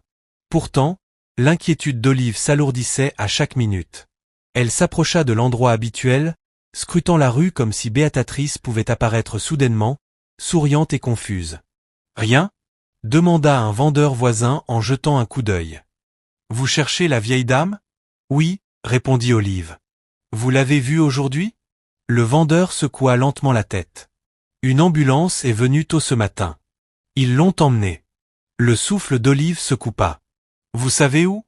demanda-t-elle d'une voix à peine stable. « L'hôpital public, je crois. » Olive n'hésita pas. Elle tourna son fauteuil vers la route, les bras déjà douloureux à l'idée de la distance. Elle poussa quand même, plus vite qu'elle ne l'aurait dû, animé par quelque chose de plus profond que la peur. À l'hôpital, l'air était différent, plus lourd, plus silencieux, d'une manière qui rendait chaque son plus intense. Olive s'approcha de l'accueil, se forçant à parler clairement. « Je cherche Béatrice Mazza. Elle a été amenée ce matin. » L'infirmière consulta les dossiers. Son expression changea presque imperceptiblement. « Je suis désolée, dit-elle doucement. Êtes-vous de la famille ? » Olive hésita. « Non, je suis une amie. » L'infirmière hocha lentement la tête. « Veuillez patienter. » Ces mots « veuillez patienter » s'étirèrent comme une éternité. Olive resta assise dans le couloir, fixant le sol poli, écoutant l'écho des pas et des voix lointaines. Son esprit rejouait leur conversation. Le bracelet. Les rires discrets. Le regard de Béatrice lors des moments les plus difficiles. Après ce qui sembla être des heures, un médecin s'approcha. « Olive Nuranza ?» demanda-t-il. Elle leva immédiatement les yeux. « Je suis désolé, » dit-il doucement. « Béatrice Mazza est décédée tôt ce matin. » Les mots ne s'imprimèrent pas tout de suite. « Décédée. » La poitrine d'Olive se serra. « Puis-je la voir ?» Le médecin acquiesça. La chambre était petite, baignée d'une lumière vive, comme inconsciente de la gravité du moment. Béatrice reposait immobile, le visage paisible, les mains soigneusement croisées. Olive s'approcha en fauteuil, les larmes brouillant sa vision. « Je suis venue, » murmura-t-elle. « Je suis là. » Elle tendit la main et toucha doucement celle de Béatrice. Elle était froide. Longtemps, Olive resta là sans parler, respirant simplement, laissant la perte s'installer dans ses os. Elle n'avait pas connu Béatrice depuis longtemps, pas en années, pas comme on mesure habituellement la proximité. Mais Béatrice avait été là quand personne d'autre ne l'était. Elle avait écouté sans demander d'explication. Elle avait vu Olive non comme brisée, mais comme humaine. Et maintenant, elle était partie. Les funérailles furent modestes. Quelques parents éloignés, quelques connaissances. Aucun discours grandiose, aucune démonstration de richesse. Olive y assista seule. Elle portait des vêtements simples, le bracelet que Béatrice lui avait offert attaché autour du poignet. Elle écouta en silence les prières pendant que la terre retombait sur la terre. Quand tout fut terminé, Olive resta encore un moment, fixant le monticule de terre fraîche. « Merci, » murmura-t-elle, « de m'avoir vue. » Les jours passèrent. L'étal au bord de la route resta vide. La ville continua sa vie, indifférente à l'absence d'une vieille femme. Olive retourna dans sa chambre, plus lourde qu'avant. Le petit réconfort qu'elle s'était construit, ses conversations quotidiennes qui rythmaient ses journées avaient disparu. Elle fit son deuil en silence. Puis, un après-midi, son téléphone sonna. Le numéro lui était inconnu. « Allô ?» répondit Olive avec prudence. « Est-ce Olive Nuranisa ?» demanda une voix d'homme. « Oui. Je m'appelle Joseph Adami. Je vous appelle au sujet de Béatrice Mukasa. » Olive se redressa. « Est-ce qu'il y a un problème ?» Il y eut une pause. « Je suis son représentant légal, » dit-il. « Nous devons nous rencontrer en personne. » Le cœur d'Olive se mit à battre plus vite. « À propos de quoi ? » « De sa succession. »« Sa succession ?» Olive fronça les sourcils. « Je crois qu'il y a une erreur. Béatrice vivait très simplement. »« Non ? Je comprends, » répondit calmement Monsieur Adami. « Veuillez venir à mon bureau demain. Il y a des questions qui vous concernent directement. » La communication fut coupée avant qu'Olive puisse poser d'autres questions. Cette nuit-là, elle dormit à peine. Les interrogations envahirent son esprit. Pourquoi un avocat la contactait-il ? Quelle succession Béatrice aurait-elle bien pu laisser ? Avait-il été commis une erreur ? Elle se força à ne rien attendre. Le chagrin a parfois une façon cruelle de jouer avec l'espoir. Le lendemain, Olive arriva au bureau petit, mais bien entretenu. Monsieur Adami l'accueillit poliment, professionnel et respectueux. « Je vous en prie, » dit-il en lui montrant une chaise. « Installez-vous. » Olive resta dans son fauteuil roulant, les mains serrées sur ses genoux. « Mademoiselle Nuranisa, » commença Monsieur Adami, « Béatrice Mukasa vous a mentionné dans son testament. » Olive le fixa. « Je ne comprends pas. Elle m'a donné instruction de vous contacter après son décès, » poursuivit-il. Elle vous décrivait comme une personne qui lui avait montré une bonté inconditionnelle. Olive déglutit. Je n'ai rien fait d'extraordinaire. Monsieur Adamy esquissa un léger sourire. Selon elle, si. Il fit glisser vers elle un dossier épais, officiel. Je ne peux pas tout vous révéler aujourd'hui, dit-il. Mais vous devez savoir que Béatrice Mukasa n'était pas celle qu'elle semblait être. Le cœur d'Olive s'emballa. Que voulez-vous dire? Elle a choisi de vivre modestement. Ses biens sont considérables, et vous êtes au centre de ses dernières volontés. Olive secoua lentement la tête. Il doit y avoir quelqu'un d'autre, de la famille, des proches. Il y en a, reconnut monsieur Adamy. Mais son testament est très clair. Olive se sentit étourdie. Pourquoi moi? Murmura-t-elle. Parce que, répondit doucement monsieur Adamy, vous l'avez aidé sans rien attendre en retour. Il referma le dossier. Il y aura des conditions, des procédures légales, du temps. Pour l'instant, préparez-vous. Votre vie est sur le point de changer. Olive quitta le bureau comme dans un rêve. Elle roula dans la rue sous le même soleil qui l'avait vue souffrir pendant des mois, l'esprit incapable de saisir ce qu'elle venait d'entendre. Béatrice, si discrète, si humble, cachait quelque chose d'immense. Et ce secret venait de la trouver. De retour dans sa chambre, Olive fixa longtemps le bracelet à son poignet. La femme qu'elle avait aidée sans attente l'avait vue. Non comme un fardeau, ni comme un corps brisé, mais comme une personne digne de confiance. Olive ne savait pas encore ce que Béatrice avait laissé derrière elle. Elle ignorait les chiffres, l'ampleur, l'impact. Elle savait seulement ceci, la bonté qu'elle avait offerte dans sa nuit la plus sombre lui revenait discrètement, tardivement avec un poids capable de tout changer. Et la vie que Samuel avait abandonnée allait bientôt révéler une vérité que personne n'avait vue venir. 3 jours plus tard, Olive Nuranisa retourna au bureau de monsieur Joseph Adamy, le cœur lourd d'incertitude. Le bâtiment n'avait pas changé. Calme. Ordonné. Discret. Mais Olive, elle, se sentait différente. Depuis l'appel, depuis la première rencontre, son sommeil était léger, ses pensées tournant sans cesse autour d'une seule question. Pourquoi moi? Monsieur Adamy l'accueillit avec le même professionnalisme, mais son regard semblait plus doux, comme s'il percevait sa fragilité. Commençons, dit-il en s'asseyant. Olive acquiesça, les mains serrées. Monsieur Adamy ouvrit un dossier épais et aligna plusieurs documents devant lui. Béatrice Mukasa était une femme discrète, commença-t-il. Elle attachait une grande importance à la confidentialité. Même de nombreux membres de sa famille ignoraient l'étendue réelle de sa fortune. Olive écoutait, presque sans respirer. Pendant des décennies, poursuivit-il, elle a investi intelligemment. Entreprises, biens immobiliers, placements à long terme dans plusieurs régions. Elle a choisi de vivre simplement, non par nécessité, mais par choix. Olive secoua la tête. Je l'ai vue lutter. Je pensais qu'elle n'avait rien. Elle avait plus que la plupart des gens, dit doucement monsieur Adamy. Elle ne croyait simplement pas que la richesse définissait la dignité. Il marqua une pause, puis reprit. Avant son décès, elle a modifié son testament. La poitrine d'Olive se serra. Elle a demandé que ses biens soient distribués selon un principe central, récompenser le caractère. Il lui tendit un document.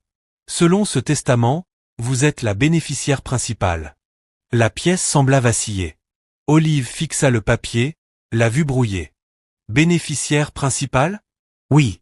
Béatrice vous a légué la majeure partie de sa succession. Aucun son ne sortit de la bouche d'Olive.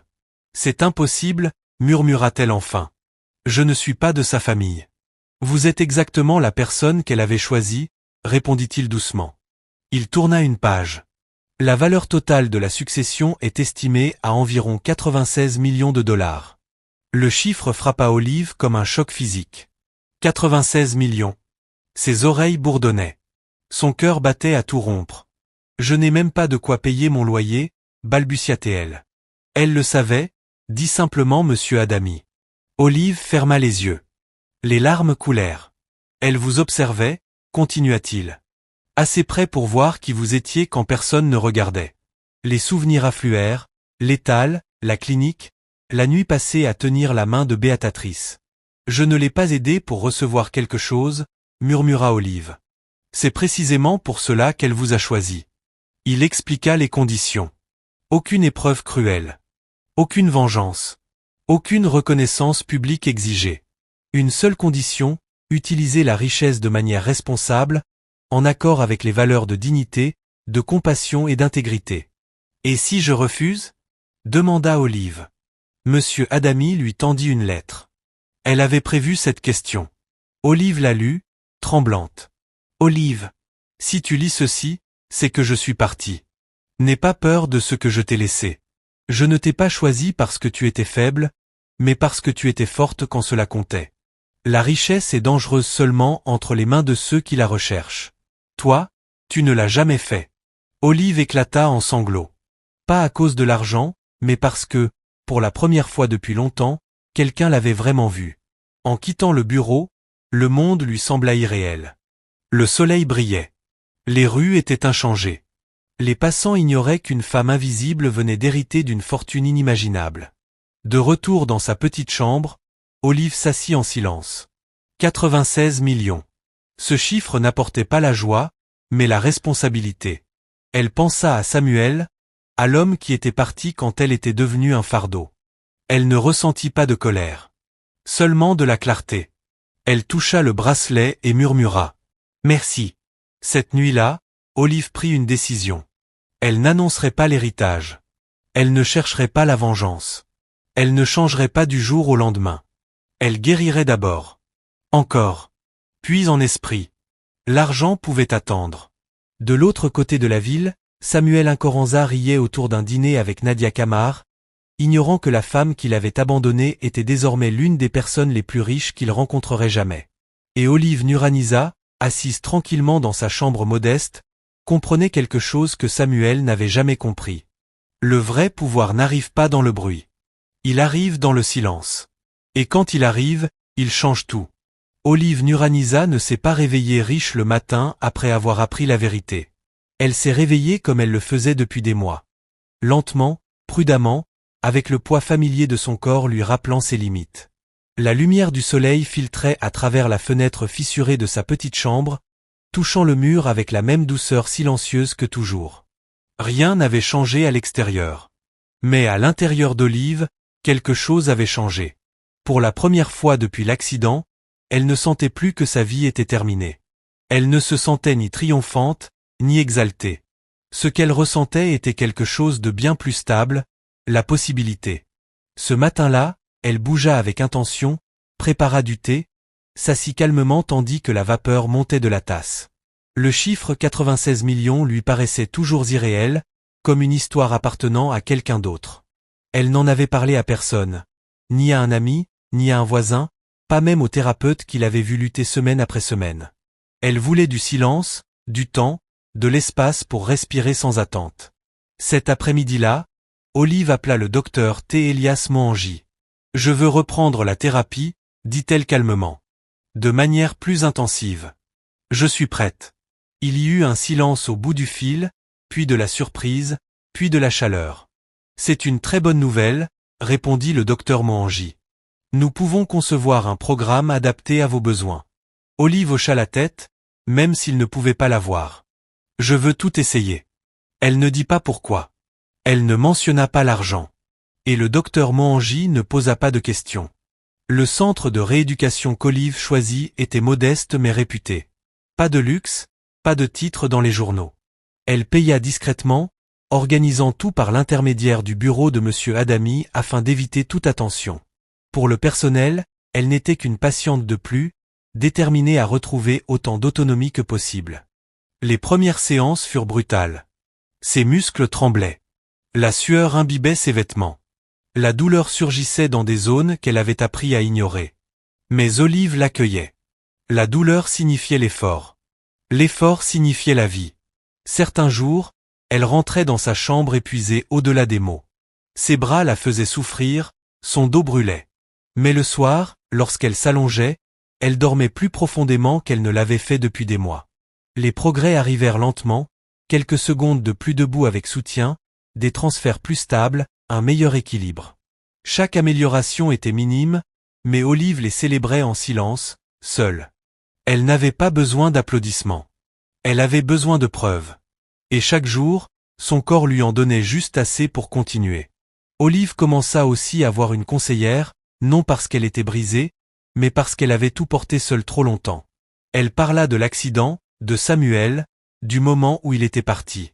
Elle parla de la honte, du sentiment d'être invisible, de l'idée que sa vie avait perdu de la valeur. La conseillère l'écoutait sans jugement. « Est-ce que vous le croyez encore ?» lui demanda-t-elle doucement un jour. Olive réfléchit longuement. « Non, » répondit-elle. « Mais je l'ai cru pendant longtemps. » Elle apprit que la guérison n'était pas un chemin droit. Certains jours, les souvenirs revenaient sans prévenir. Un rire venant d'une autre pièce, une odeur familière, un couple qui passait en se tenant la main. Ces jours-là, Olive acceptait la douleur, mais ne la laissait pas la définir. Elle recommença à lire. Des livres qu'elle avait abandonnés autrefois. Des histoires de personnes qui avaient tout perdu et trouvé un sens inattendu. Le soir, elle écrivait dans un petit carnet. Pas des plans, pas des rêves.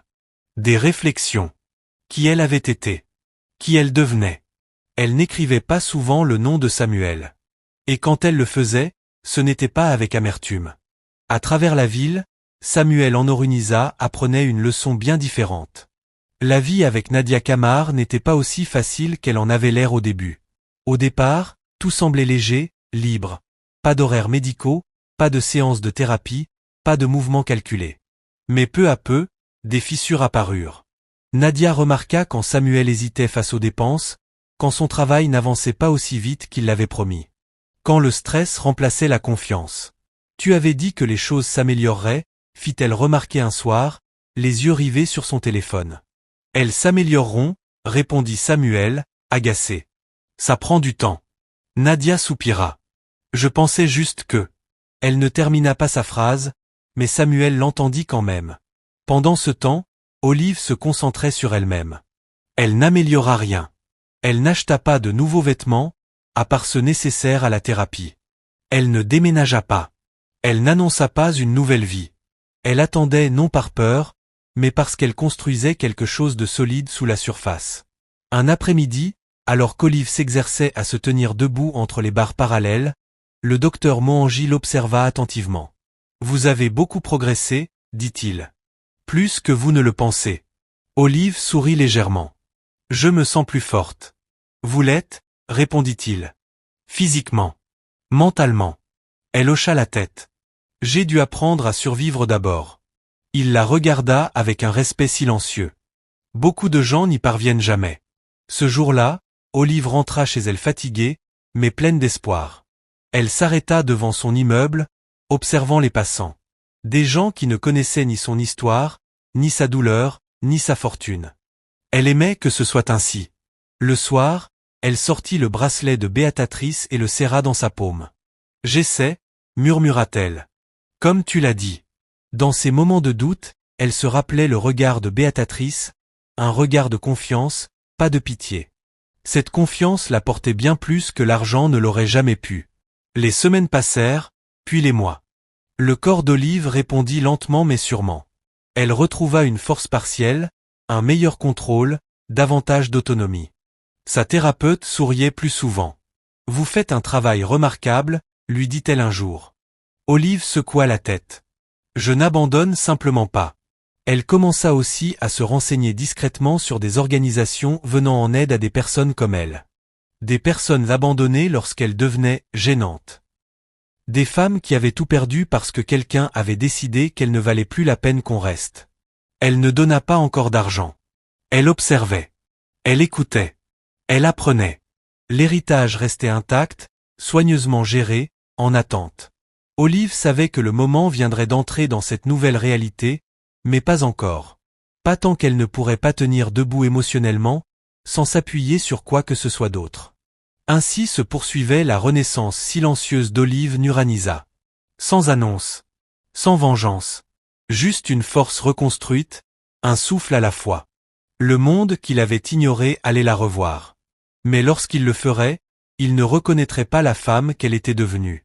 Samuel Incoranza avait cru que quitter Olive avait été la décision la plus difficile de sa vie. Il se trompait. Au début, la vie avec Nadia Kamara ressemblait à la liberté. Pas d'horaire. Pas d'hôpitaux. Pas de fauteuil roulant à contourner. Les matins étaient spontanés. Les soirées bruyantes de musique et de conversation. Samuel se persuada qu'il avait enfin choisi le bonheur. Mais la liberté, il l'apprit vite, exigeait des preuves. Nadia aimait l'idée du succès plus que le chemin pour y parvenir. Elle aimait les restaurants où l'on se faisait remarquer, les événements où les noms comptaient, le genre de vie qui annonçait un statut avant même qu'on pose la question. Au début, Samuel tenta de suivre. Il paya des dîners qu'il ne pouvait pas vraiment se permettre. Il accepta des sorties qu'il aurait autrefois refusées. Il rassura Nadia quand elle posait des questions auxquelles il n'était pas prêt à répondre. Les choses avancent, disait-il. Donne-moi juste un peu de temps. Mais le temps avait cette façon implacable de révéler la vérité. Son travail stagnait. Les promesses d'avancement devenaient des reports polis. Des projets échouaient. La concurrence devenait plus rude. La confiance qu'il portait autrefois avec aisance se fissurait. Nadia le remarqua. Elle remarqua ses hésitations avant de payer les factures, son évitement des conversations sur un logement meilleur, le stress qui remplaçait l'ambition dans sa voix. Un soir, assise dans son appartement, elle le regarda par-dessus son verre. « Alors, c'est quoi la suite ?» demanda-t-elle avec désinvolture. Samuel fronça les sourcils. « Comment ça ? La vraie suite ?» précisa-t-elle. « Tu avais dit que les choses iraient mieux une fois que tu aurais de l'espace pour te concentrer. » Samuel soupira. « Elles iront mieux. » Nadia posa son verre. « Je ne veux juste pas rester bloqué. » Le mot le frappa de plein fouet. Bloqué. C'était le mot qu'il avait utilisé pour décrire sa vie avec Olive. Et maintenant, il se retournait contre lui. Les jours passèrent. La tension grandissait silencieusement entre eux. Samuel recommença à rester tard au travail, non parce qu'il le devait, mais parce qu'il ne voulait plus rentrer chez lui pour affronter des conversations qui ressemblaient à des interrogatoires. Nadia devint plus froide, moins patiente, moins compréhensive. « Tu avais promis », lui rappelait-elle souvent. « Je n'ai jamais promis de délai », répliquait Samuel sèchement. Un soir, Nadia le fixa, peu impressionnée. « Je n'ai pas quitté mon confort pour régresser. » Cette nuit-là, Samuel resta éveillé, fixant le plafond, sentant une lourdeur familière s'installer dans sa poitrine. Pour la première fois, un souvenir surgit sans y être invité. Olive assise calmement à table, lui demandant comment s'était passée sa journée. Olive célébrant ses plus petites victoires. Olive croyant en lui quand il n'avait rien. Il chassa cette pensée.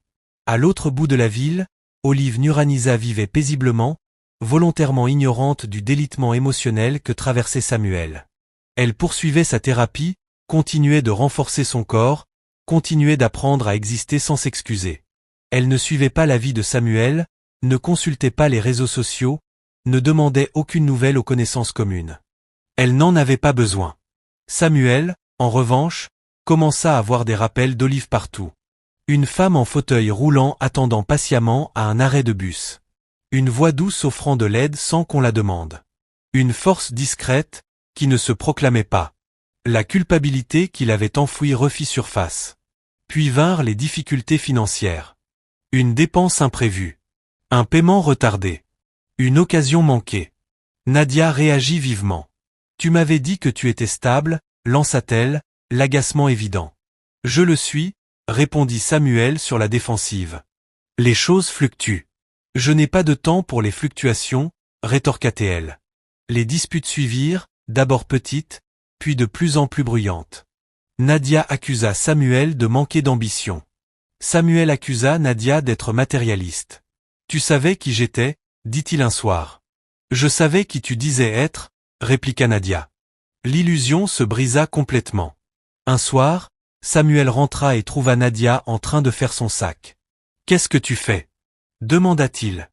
Elle ne le regarda pas. « Je vais rester quelque temps chez une amie. »« Combien de temps » Elle ferma la fermeture éclair. « Je ne sais pas. » La panique monta en lui. « On peut arranger ça. » Nadia se tourna enfin vers lui. « Je ne pense pas que tu puisses me donner ce que je veux. » Elle marqua une pause. « Je pensais que quitter ta femme signifiait que tu choisissais plus, pas moins. » Les mots le blessèrent plus profondément qu'elle ne l'imaginait.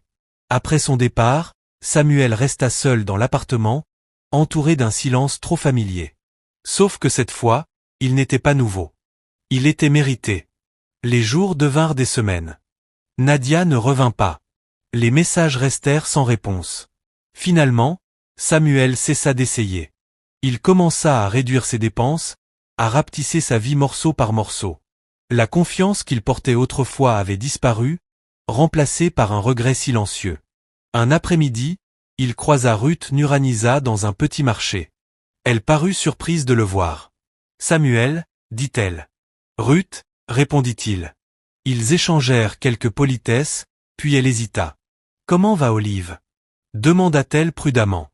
La question le prit au dépourvu. « Je ne sais pas » admit-il. Ruth l'observa. « Tu devrais. » Samuel détourna le regard. « Elle se porte mieux sans moi. » Ruth ne répondit pas tout de suite. Puis elle dit doucement. « Je ne crois pas que tu comprennes ce que tu as perdu. » Les mots résonnèrent longtemps après son départ. Cette nuit-là, Samuel ne parvint pas à dormir. Il pensa au silence d'Olive lors de leur dernière conversation, à la manière dont elle n'avait ni supplié, ni crié, ni tenté de le retenir. Elle l'avait simplement laissé partir. À l'époque, il avait pris cela pour de la faiblesse. Maintenant, il n'en était plus si sûr. Il commença à poser des questions, subtiles, anodines. « Comment va Olive ces temps-ci » demanda-t-il un jour à un ancien voisin. La réponse le surprit. « Elle est différente » dit le voisin. « Plus forte. Plus calme. Pas comme je m'y attendais. »« Différente comment » voulut demander Samuel. Mais il ne le fit pas. Quelque chose en lui craignait la réponse. Pendant ce temps, Olive avançait, sans savoir que l'homme qu'il avait abandonné se désagrégeait peu à peu sous le poids de ses propres choix. Elle n'avait pas planifié de revanche. Elle n'avait pas attendu de validation. Elle avait simplement guéri. Et parfois, cela suffisait comme punition. Un soir, Samuel se tint à un carrefour animé, regardant la ville s'agiter autour de lui. Il réalisa avec une lucidité douloureuse que la vie qu'il avait choisie ne l'avait pas libéré. Elle l'avait exposé sa peur, son impatience, son incapacité à aimer lorsque l'amour exigeait du sacrifice. Et tandis que les regrets s'enfonçaient profondément dans sa poitrine, Samuel Encuranza comprit quelque chose bien trop tard. Il avait quitté la seule personne qu'il avait aimée quand il n'avait rien, pour découvrir que le monde était bien moins indulgent qu'elle ne l'avait jamais été. Samuel n'avait pas prévu de revoir Olive. S'il était honnête avec lui-même, une part de lui l'évitait. Une autre espérait que cela arrive par hasard, que le destin décide à sa place. Mais le destin n'attend pas le confort. La rencontre eut lieu par un après-midi clair, trop lumineux pour des émotions non résolues. Samuel sortait d'un centre médical après un contrôle de routine qu'il pouvait à peine se permettre, quand il la vit. Au début, il n'était pas sûr que ce soit Olive. La femme près de l'entrée semblait posée, plus grande, plus droite. Sa posture dégageait une assurance qu'il ne reconnaissait pas. Elle s'appuyait légèrement sur une canne, non assise dans un fauteuil roulant, parlant calmement avec une réceptionniste. Samuel se figea. Puis elle se tourna. Leurs regards se croisèrent. Pendant une seconde, le monde sembla se réduire à cet instant unique. « Olive » dit-il avant de pouvoir se retenir. Elle le regarda. Vraiment. Et Samuel sentit quelque chose bouger dans sa poitrine. Pas de colère. Pas de désir. De la reconnaissance. « Samuel » répondit Olive calmement. Sa voix était stable, claire, sans hésitation. Il fit un pas en avant, incertain. « Je ne savais pas que tu venais ici. J'ai parfois des séances de thérapie, compléta-t-elle doucement. Il hocha la tête, avalant difficilement sa salive. Tu as l'air en forme. Je le suis, dit-elle simplement. Il n'y avait ni fierté ni amertume dans sa voix. Seulement la vérité. Samuel jeta un regard à la canne. Tu marches. Certains jours, répondit Olive. Certains jours sont meilleurs que d'autres. Un silence épais s'installa, chargé de tout ce qui n'avait jamais été dit. Samuel se racla la gorge. On peut parler ? Olive le considéra un instant. Puis elle hocha la tête. On peut. Ils s'assirent sur un banc à l'extérieur, le soleil réchauffant le sol sous leurs pieds. Samuel était raide, les mains jointes. Olive, à côté de lui, semblait détendue, présente. J'ai beaucoup pensé à toi, commença Samuel. À tout. Je sais, répondit Olive doucement. Les gens pensent souvent quand tout s'effondre. Les mots piquèrent, mais ils n'étaient pas cruels. J'ai fait des erreurs, dit Samuel rapidement. J'avais peur. Je ne savais pas comment gérer. Tu n'as pas besoin d'expliquer, dit Olive. Je comprends. Il la regarda brusquement. Tu comprends? Oui. Tu as choisi la vie qui te demandait moins. La franchise le mit à nu. Samuel inspira profondément. Je n'aurais pas dû te quitter comme ça. Non, admit Olive. Tu n'aurais pas dû. Il attendit la colère, les reproches, la douleur. Rien ne vint. J'avais tort, dit-il. À propos de toi, de nous. Olive hocha la tête. Je sais. La simplicité de sa réponse le déstabilisa plus que la colère ne l'aurait fait. J'ai entendu dire que tu allais mieux, poursuivit-il. Que tu avais changé. Oui, répondit Olive. Parce que je n'avais pas le choix. Samuel hésita, puis posa la question qui le brûlait depuis des semaines. Il y a autre chose? J'ai entendu des rumeurs. Olive haussa un sourcil. Des rumeurs disant que tu avais de l'argent. Que tu n'es plus pauvre. Il voulait dire, plus en difficulté, plus brisé. Olive le regarda longuement. Puis elle hocha la tête. C'est vrai. Le souffle de Samuel se coupa. Combien? Olive soutint son regard. Assez pour ne plus jamais m'inquiéter. La réalisation le frappa de plein fouet. Les souvenirs affluèrent, l'enveloppe qu'il lui avait laissée. La pitié. La certitude qu'elle aurait toujours besoin d'aide. Et tu ne l'as dit à personne, murmura-t-il. Je n'en avais pas besoin, répondit Olive. Sa poitrine se serra. Je ne savais pas. Non, dit-elle doucement. Tu ne savais pas. Il n'y avait aucune accusation dans sa voix. Seulement un constat. Je serais resté, lâcha Samuel soudainement. Si j'avais su. Les mots s'échappèrent avant qu'il ne puisse les retenir. Olive ne réagit pas immédiatement. Puis elle le regarda, vraiment, et quelque chose changea dans ses yeux. Pas de colère. De la clarté. C'est précisément pour ça, dit-elle doucement, que tu ne pouvais pas rester. Samuel se sentit mis à nu, honteux. Je t'aimais, dit-il. Je t'aime encore. Olive leva doucement la main. Samuel, s'il te plaît. Elle inspira profondément. Je t'ai aimé assez fort pour me briser en essayant de nous maintenir ensemble. Il baissa les yeux. Mais l'amour, poursuivit-elle, ne se prouve pas quand tout est facile. C'est prouvé lorsque resté à un coup. Samuel hocha lentement la tête. Je t'ai fait défaut. Oui, répondit Olive. Tu l'as fait. L'honnêteté était tranchante, mais nette. Pour la première fois, Samuel comprit que le pardon ne s'accompagnait pas toujours d'une restauration. Je ne veux pas de ton argent, dit-il rapidement. Ça ne m'intéresse pas. Olive esquissa un léger sourire. Je sais. Alors, qu'est-ce que tu veux? Demanda-t-il. Elle regarda la route, observant les passants. Des gens aux vies aussi complexes et invisibles que la sienne l'avaient été autrefois. Je veux la paix, dit-elle. Et une vie construite sur le choix, pas sur la peur. Samuel déglutit difficilement. Y a-t-il une chance que nous réessayons? La question resta suspendue entre eux. Olive se tourna vers lui. Non, dit-elle doucement. Le mot tomba avec douceur, mais il était définitif. Je ne suis pas en colère contre toi, poursuivit-elle. Je ne te souhaite aucun mal, mais je ne peux pas retourner dans un endroit où ma valeur dépendait de ma commodité. Samuel acquiesça, des larmes montant malgré lui. Je comprends, murmura-t-il.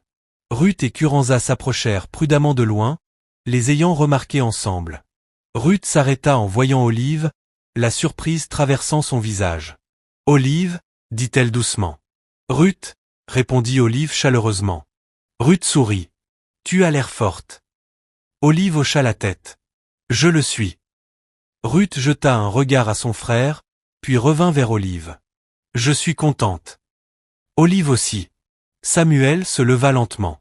Merci, dit-il. De m'avoir écouté. Tu avais besoin de le dire, répondit Olive. Mais ça ne veut pas dire que je devais le porter. Elle se leva à son tour, s'appuyant sur sa canne. Prends soin de toi, Samuel. Il la regarda s'éloigner. Lente, déterminée, indépendante. Pour la première fois, il vit réellement ce qu'il avait perdu. Pas l'argent, pas le confort, mais une femme qui avait appris à tenir debout sans lui. Et Olive Nuranza, avançant sous le ciel ouvert, sentit quelque chose se poser paisiblement en elle. La clôture. Olive et Curanza ne se sentirent pas victorieuses après avoir quitté Samuel. Elle se sentit calme dans les jours qui suivirent leur rencontre. Elle reprit ses routines, la thérapie le matin, des après-midi calmes de lecture et de réflexion, des soirées remplies de projets qui ne naissaient plus de la peur, mais de l'intention. Elle avait déjà traversé le pont le plus difficile. Le passé ne tirait plus sur ses chevilles. Alors que les procédures juridiques touchaient à leur fin, Olive s'autorisa enfin à entrer pleinement dans la réalité de ce que Béatrice Mukasa lui avait confié. Elle rencontra de nouveau Monsieur Joseph Hady, cette fois sans trembler, sans être submergée, mais posée. « Je sais ce que je veux faire, » dit Olive. Monsieur Hady écouta attentivement pendant qu'elle expliquait. Elle ne voulait pas d'extravagance. Elle ne voulait pas de gros titres. Elle ne voulait pas d'une vengeance déguisée en générosité. Elle voulait du sens. La première initiative qu'Olive approuva fut un fonds de soutien à la rééducation pour les personnes handicapées abandonnées par leur famille, leurs partenaires ou par les circonstances. Il couvrait la thérapie, les aides techniques et le logement transitoire discrètement, respectueusement, sans conditions humiliantes. Cela aidera beaucoup de gens, dit Monsieur Hady. C'est le but, répondit Olive. Ensuite, elle investit dans des programmes de formation pour des femmes qui avaient tout perdu après un divorce, une maladie ou une trahison. Des femmes qui, comme elle, avaient un jour entendu qu'elle ne valait plus la peine qu'on reste pour elle. Olive ne mit pas son nom sur des bâtiments. Elle ne fit pas de discours. Elle visita. Elle écouta. Elle s'assit à côté de femmes en fauteuil roulant, sur des bancs usés, dans des salles communes qui sentaient la survie. Je sais, leur disait-elle quand les mots manquaient et elle la croyait, parce qu'elle le pensait vraiment. Physiquement, Olive continua de s'améliorer. Elle marchait plus souvent désormais, toujours avec effort, toujours avec douleur, mais avec une fierté née non pas de la perfection, mais du progrès. Le docteur Elias Mangy l'observa un après-midi terminer une séance sans assistance. « Vous avez parcouru un long chemin, dit-il. « Beaucoup d'autres aussi, répondit Olive. On m'a simplement donné une chance. » De l'autre côté de la ville, la vie de Samuel et Curanza s'était rétrécie. Après le départ de Nadia Camar, rien ne la remplaça.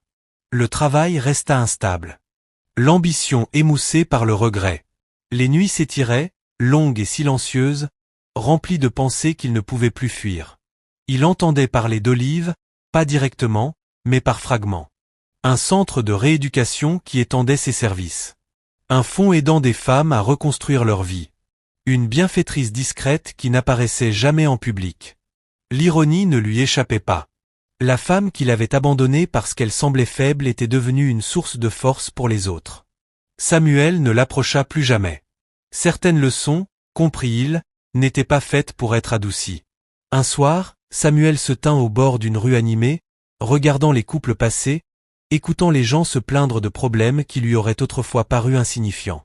Il pensa aux paroles d'Olive. L'amour se prouve quand rester coûte quelque chose. Pour la première fois, Samuel comprit que le prix de partir avait été bien plus élevé qu'il ne l'avait imaginé. Mais le monde ne s'arrêta pas pour sa prise de conscience. La vie continua. Et Olive aussi. Des mois plus tard, Olive visita l'endroit où Béatrice Mukasa s'asseyait autrefois. L'étal au bord de la route avait disparu, remplacé par quelque chose de nouveau. Elle gara sa voiture à proximité, l'un des rares luxes qu'elle s'autorisait, et marcha lentement vers l'endroit. Sa canne ferme dans sa main poing, elle resta là un long moment, respirant l'air familier. « Ta bonté n'a pas été vaine, » murmura-t-elle. « Je te le promets. » Elle ne croyait pas au destin comme à quelque chose de mystique. Elle croyait au choix. Béatrice avait choisi de vivre simplement. Samuel avait choisi de partir. Olive avait choisi d'endurer. Et au final, ces choix avaient façonné leur vie plus puissamment que n'importe quel accident. Lors d'une petite rencontre plus tard dans la semaine, rien de grand, juste quelques femmes partageant leurs histoires, on posa à Olive une question à laquelle elle ne s'attendait pas. « Comment as-tu survécu » Olive réfléchit un instant. « J'ai arrêté de demander pourquoi c'était arrivé, » dit-elle, « et j'ai commencé à me demander qui je pouvais devenir. » La pièce devint silencieuse, car toutes comprenaient. Olive rentra chez elle ce soir-là, non pas dans une pièce vide, mais dans un lieu qu'elle avait choisi. Une maison modeste adaptée à ses besoins, remplie de lumière, de livres et d'un silence qui ne semblait plus solitaire. Elle s'assit près de la fenêtre, regardant la ville s'installer dans la nuit. Son téléphone vibra avec un message de Monsieur Haddy, confirmant le transfert final des actifs, la dernière formalité. Olive sourit légèrement. Le chiffre ne lui faisait plus peur. Il ne la définissait plus. Ce qui la définissait était bien plus rare. Elle avait été brisée et avait refusé de disparaître. Elle avait été abandonnée et avait refusé de devenir amère. Elle avait reçu une richesse inimaginable et avait refusé de la laisser la vider. Olive Nikuranza n'était pas un miracle. Elle était une preuve. La preuve que la dignité survit à la trahison. La preuve que la bonté, offerte sans attente, revient avec une force inattendue. La preuve que les moments les plus cruels du monde n'ont pas toujours le dernier mot. Quand la nuit tomba, Olive éteignit la lumière et se reposa, non pas parce que sa vie était parfaite, mais parce qu'elle était enfin la sienne. Et quelque part, au-delà du regret et de la perte, au-delà de l'argent et des souvenirs, la justice avait silencieusement trouvé sa place. Non pas comme une vengeance, mais comme un équilibre. La vie ne nous brise pas toujours dans le bruit. Parfois, elle nous brise silencieusement par l'abandon, par le silence, par la lente réalisation que ceux en qui nous avions le plus confiance ne pouvaient pas rester quand rester devenait inconfortable. L'histoire d'Olive nous rappelle une vérité puissante. Ta valeur ne diminue pas parce que quelqu'un n'a pas su la voir. Quand Samuel est parti, il pensait que la vie d'Olive était finie. En réalité, elle ne faisait que commencer, simplement pas de la manière que quiconque aurait imaginé. La douleur n'a pas détruit Olive. Elle l'a affinée. Elle a appris que l'amour sans sacrifice n'est pas de l'amour. Que la loyauté ne se révèle pas dans le succès, mais dans la souffrance. Et que la bonté, donnée sans attente, revient avec une force inimaginable. Le monde récompense souvent la force bruyante, mais c'est la force silencieuse qui dure. La force d'endurer sans amertume, de guérir sans vengeance, de s'élever sans avoir besoin d'humilier ceux qui vous regardaient de haut. Olive n'a pas gagné parce qu'elle est devenue riche. Elle a gagné parce qu'elle est devenue entière. Et peut-être est-ce là la plus grande justice que la vie puisse offrir. Non pas voir les autres tomber, mais se voir soi-même se relever. Si cette histoire a touché votre cœur, nous aimerions vous lire. Quelle partie du parcours d'Olive vous a le plus marqué? Avez-vous déjà été abandonné dans votre moment de faiblesse et découvert une force que vous ignoriez posséder? Partagez vos pensées en commentaire.